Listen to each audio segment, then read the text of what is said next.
अभी जो आपके जितने दिन बचे हैं मनुष्य जीवन के, ये प्राय प्रश्न बना रहता है, मुझसे पाप हो गए, क्या क्षमा कर देंगे भगवान? तो ध्यान से सुनिए, मनुष्य जीवन में अभी जो आपके दिन बचे हैं, यदि उन दिनों का ज्ञान पूर्वक सदुपयोग करें, अर्थात नाम जप करते हुए पूर्व में जो पाप किए पुनः ना होने पावे, तो मैं तुम्हें वचन देता हूं कि तुम्हारे सारे पाप मेरे प्रभु क्षमा कर देंगे। तुम्हें कोई भी पाप का दंड नहीं भोगना पड़ेगा। जितनी श्वासें अब बची हैं, जितना जीवन बचा है, अब ज्ञान पूर्वक व्यतीत कीजिए। कोई पाप कर्म जो पीछे हुए पुनः मत कीजिए और नाम जप कीजिए, सारे पाप आपके प्रभु क्षमा कर देंगे।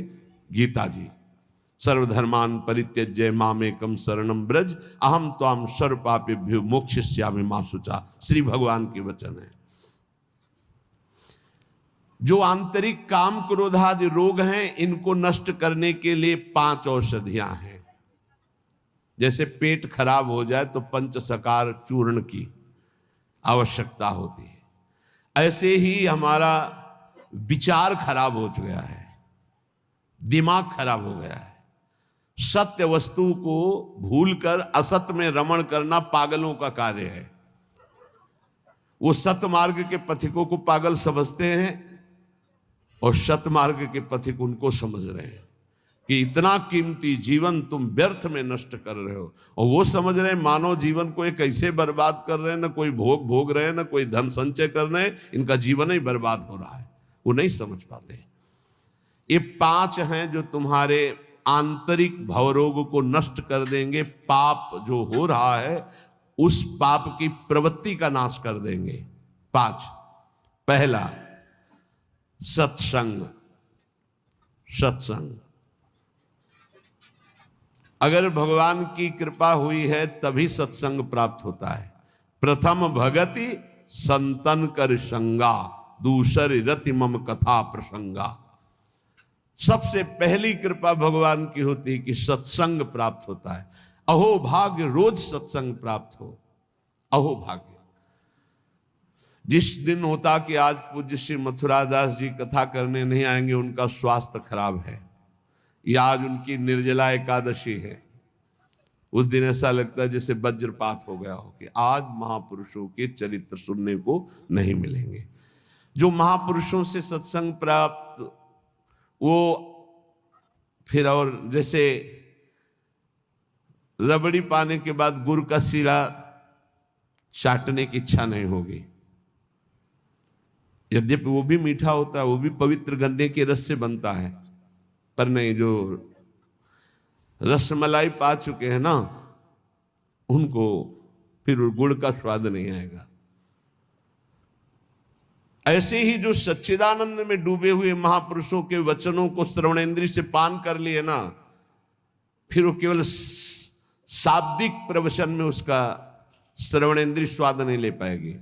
उसको चाहिए अनुभवी, क्योंकि उतने गरु वचन सुन लिए तो अब फिर और नहीं। अगर भगवत प्राप्त महापुरुष का सत्संग सुन लिया तो इन कानों की इतनी गरु स्थिति हो जाएगी कि वो हल्का शब्द सुन ही नहीं सकते। वो खुद अपने आप उनको लगे बंद करो यार। वो कान इतने बड़े व्यसनी हो चुके हैं भगवदानंद के कि बिना भगवदानंद प्राप्त हुए महापुरुष के वचन उसे अच्छे ही नहीं लगेंगे।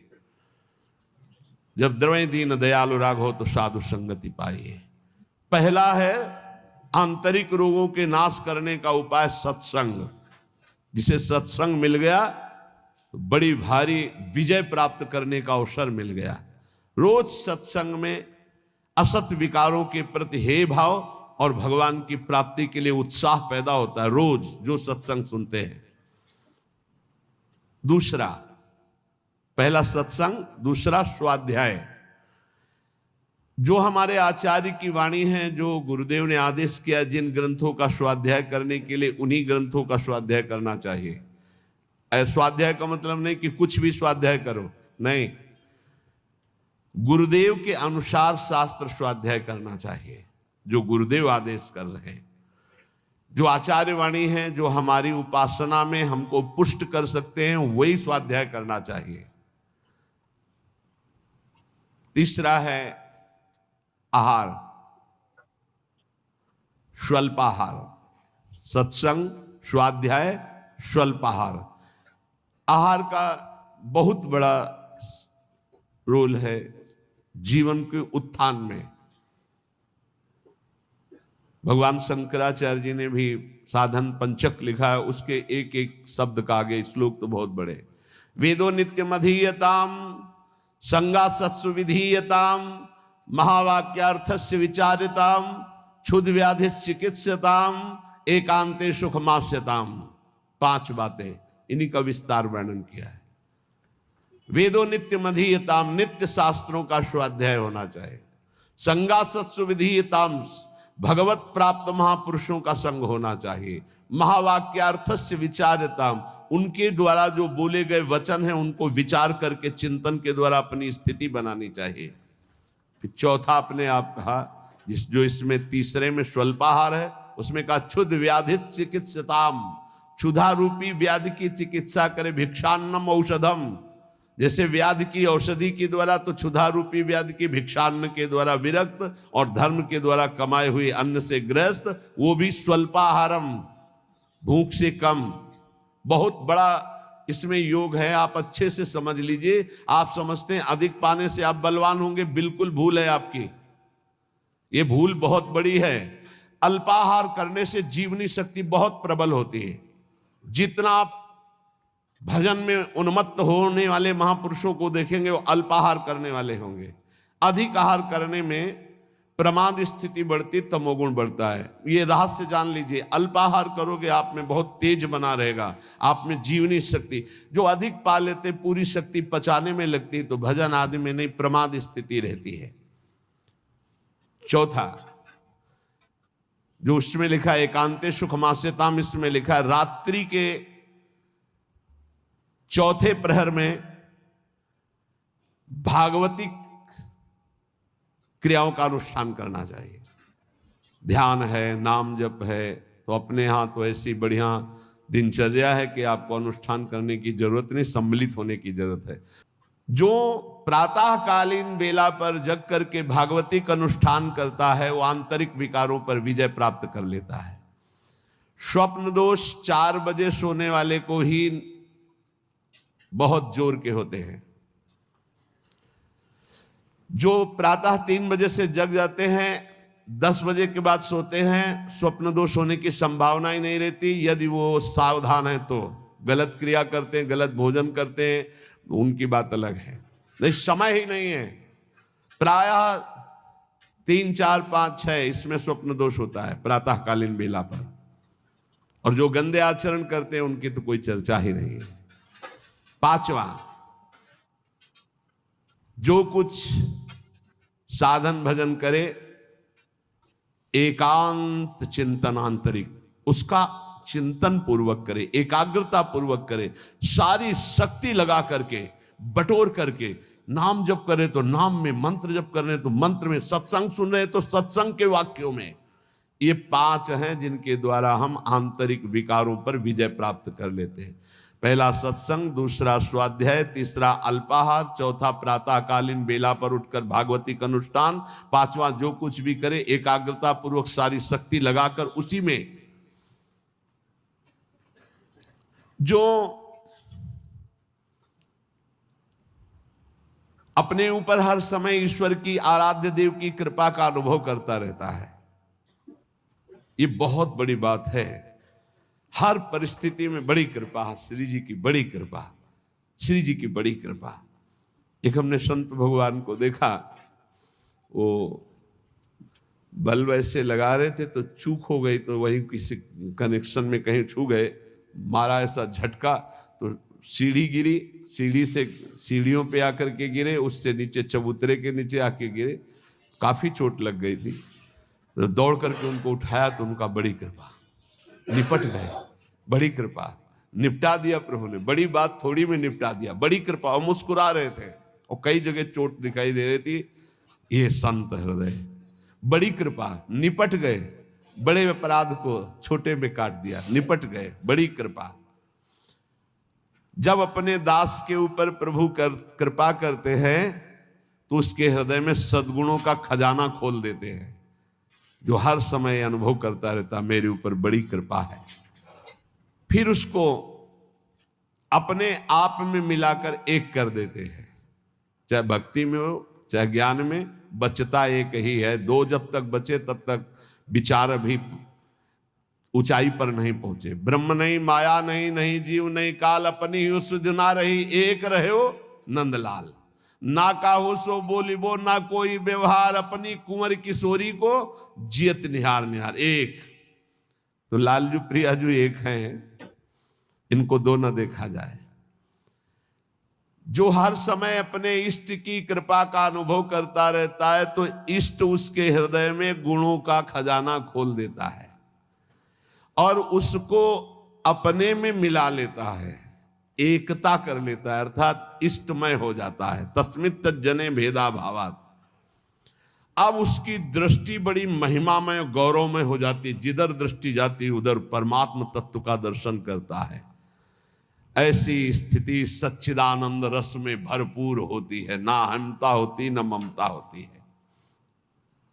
पर यह होता उन्हीं के ऊपर है। एक होते हैं जो केवल जीव से नाम जप करते हो, जीव से गुणानुवाद करते हैं, अंतःकरण विषय चिंतन करता रहता है। ध्यान देना, बहुत उत्तम बात वर्णन हो रही।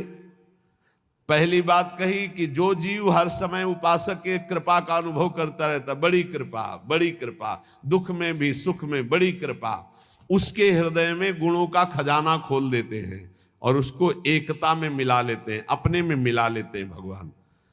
अब दूसरी बात कह रहे हैं कि उपासक कब एकता को प्राप्त होता है। बोले एक उपासक होता है, बहुत ध्यान से अपने को देखना किस डिग्री में हो आप। एक उपासक होता है जो जीव के द्वारा नाम जप करता है, जीव के द्वारा गुणों का गान करता, पर हृदय में विषय चिंतन होता है। दूसरा उपासक होता है जो जीव के द्वारा नाम जप करता है, गुणानुवाद करता है, अंतःकरण भी उसी में जुड़ा हुआ होता है। ये विशेष कृपा पात्र होता है।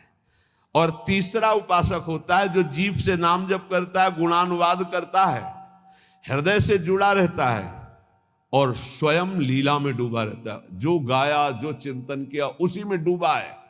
ये तीसरा, ये सर्वोपरि उपासक है। जो गाया वही चिंतन, जो चिंतन उसी में डूबा। एक गान कर रहा है लेकिन चिंतन विषय का हो रहा है, एक गान भी कर रहा है चिंतन भी कर रहा है, एक गान भी कर रहा है चिंतन भी कर रहा है और डूबा भी उसी में है, सुध ही नहीं। ये है उत्तम अवस्था उपासक की। बहुत जोर की बात है, ऐसा ही होना चाहिए। जो जप कर रहे हैं, जो गान कर रहे हैं, उसी का चिंतन कर रहे हैं, उसी में डूब रहे हैं। पहला जो नाम जप कर रहा है, गुणगान कर रहा है, हृदय से विषय चिंतन कर रहा है, वो उसको इस लोक और परलोक के भोग परास्त कर देते हैं। बहुत सावधान, ऐसा उपासक भ्रष्ट होने में देर नहीं लगेगी। जिसका वाणी से गान हो रहा है और हृदय से भी चिंतन हो रहा है, उसको इस लोक और परलोक के भोग अच्छे नहीं लगते, पर परास्त करने की गुंजाइश है। लेकिन तीसरा जो मनन करके डूबा हुआ है, त्रिभुवन का भोग, सामर्थ्य नहीं कि उसको लुभायमान कर सके, भ्रष्ट कर सके। तीसरी बहुत ऊंची स्थिति है। जो गृहस्थी में रह करके अपने परिवार से हंसता है, बोलता है, व्यवहार करता है, खाता पीता चलता उठता बैठता है, पर ऐसे जैसे विदेश में आए हुए मेहमान। गृहस्थी में कैसे भगवत प्राप्त? बोले जो अपने परिवार के साथ हंसता है, खाता पीता बोलता व्यवहार करता है, बढ़िया सब वैसे ही, लेकिन वो ऐसे जैसे किसी मेहमान के यहाँ गया हो। उसको पता है रहना नहीं, देश बिराना है, ये भी छूटेंगे, शरीर भी छूटेगा, जाना है, मुझे प्रभु के पास जाना है। क्योंकि वो अपने परम प्रिय सखा प्रभु को हृदय में निरंतर चिंतन करते हुए ऊंची स्थिति को प्राप्त है कि मुझे भगवत प्राप्ति करनी है। ये सब केवल एक व्यवहार मात्र है। वो उस स्थिति में परिवार में रहता हुआ, संसार में रहता हुआ शायद ही कोई समझ पावे कि कितनी ऊंची कोटि का महात्मा है वो। गृहस्थ में रहते हुए, जो अपने परिवार में रहते हुए प्रेम व्यवहार करते हुए, कमाते खाते हुए, हर समय भगवत स्मरण करते हुए ऐसे रहता है जैसे किसी मेहमान के यहाँ कि मुझे तो जाना है, न घर मेरा, न मकान मेरा, न वस्तु मेरी, नाथ सकल संपदा तुम्हारी, मैं सेवक समेत सुत नारी, मुझे तो आप चाहिए। देखो, जब तक तुम संसार की कामनाओं से निवृत्त नहीं होगे तो ये संसार तुम्हें फंसाए रखेगा। तुम्हारा सारा साधन भजन जो परलोक प्रदान करने वाला है, ये संसार नष्ट कर देगा। संसार की कामनाओं की जब तक निवृत्ति नहीं होती तब तक संसार फंसाए रखता है, और ये जितना साधन भजन बनता है सब खा जाता है संसार। तुम कहलाओगे भगत, लेकिन तुच्छ विषयों में अपने भजन को बेचने वाले भगत नहीं कहलाते। तुम जैसे तैसे अपने इंद्रिय और मन को बिखेर रखा है, इंद्रियां मन तुम्हारे भजन को नष्ट कर रही है। अत्यंत तुच्छ असत जड़ दुख रूप भोगों में वो मूर्ख अपने भजन को छीन कर देता है, भजन को बर्बाद कर देता है। इसलिए इस संसार की लौकिक वस्तुओं को जो तुम्हें प्राप्त है भगवद अर्पित करके प्रसाद रूप भोगो, और निर्मल परमानंद की प्राप्ति के लिए कोई इच्छा मत करो, अपने भजन को बचा के रखो। ये पदार्थ आदि तो भगवान अपने आप तुम्हारी व्यवस्था करेंगे, तुम भजन से भगवान की प्राप्ति की चाह करो। जो इस बात को स्वीकार कर लेते हैं उनके अंदर एक नई कामना जागृत होती कि कुछ लोग तो ये जान जाएं कि मैं भजन करता हूं, ये बहुत जोर की इच्छा होती है। हमें और कुछ भोग नहीं चाहिए, इतना तो है कि लोग ये हमारा सम्मान कह के करें कि बड़ा भजनानंदी है, बड़ा त्यागी है, बहुत अच्छा है, गृहस्थी में रहते हुए महात्मा है या विरक्ति होते हुए कितना बढ़िया महात्मा है। ये कान सुनने के लिए लालायित रहते हैं। लोग मेरी योग्यता को जाने कि मैं कितना अच्छा हूं, ऐसी इच्छा जो करता है तो इच्छा करते ही वो परम पद का अधिकार खो देता है। समझ लो, लोगों में जानकारी फैलाने की इच्छा मतलब संसार में सतबुद्धि, मतलब प्रतिष्ठा कीर्ति की चाह, मतलब भगवत प्राप्ति की योग्यता खो देना। ये तीन बातें बड़ी दुर्लभ हैं।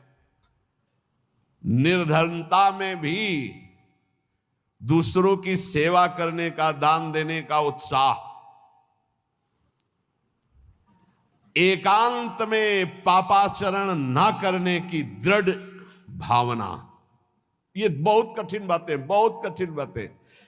निर्धनता में भी दान देने का, दूसरों की सेवा करने का उत्साह, एकांत में कभी पाप ना करने की दृढ़ भावना,